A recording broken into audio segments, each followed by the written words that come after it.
તો સમાચાર સુરતથી સામે આવી રહ્યા છે। સુરતના માંડવી પાસે દારૂનો જથ્થો ઝડપાયા હોવાની ઘટના સામે આવી છે। માંડવી પાસે દારૂનો જથ્થો ઝડપાઈ ચૂક્યો છે। પોલીસને મોટી સફળતા મળી છે।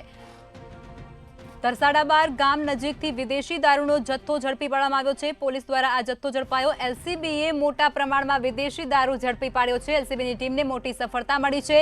ટ્રકમાં લઈ જવાતો ₹10 લાખનો વિદેશી દારૂ છે તે એલસીબીની ટીમ દ્વારા કબજે કરવામાં આવ્યો છે। દારૂ અને ટ્રક કુલ મળી અને ₹18 લાખનો મુદ્દામાલ કબજે કરવામાં આવ્યો છે અને ત્યારબાદની આગળની કાયદાકીય કાર્યવાહી પણ શરૂ કરવામાં આવી ચૂકી છે।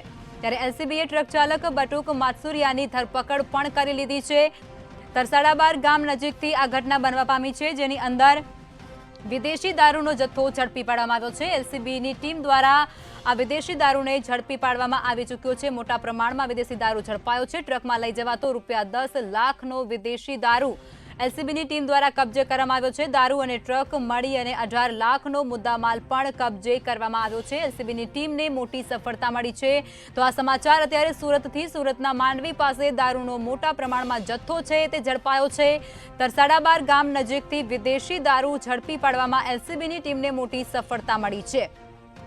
ત્યારે એલસીબીએ મોટા પ્રમાણમાં વિદેશી દારૂ ઝડપી પાડ્યો છે। એલસીબીની ટીમને મોટી સફળતા। ટ્રકમાં લઈ જવાતો હતો આ ₹10 લાખનો વિદેશી દારૂ, જેને અત્યારે પોલીસ દ્વારા કબજે કરાયો। દારૂ અને ટ્રક કુલ મળી ₹18 લાખનો મુદ્દામાલ એલસીબીની ટીમ દ્વારા કબજે કરવામાં આવ્યો છે। ત્યારબાદ કાયદાકીય કાર્યવાહી પણ શરૂ કરાઈ છે, જેની અંદર ટ્રક ચાલક બટુક માત્સુરિયાની ધરપકડ પણ એલસીબી દ્વારા કરવામાં આવી છે।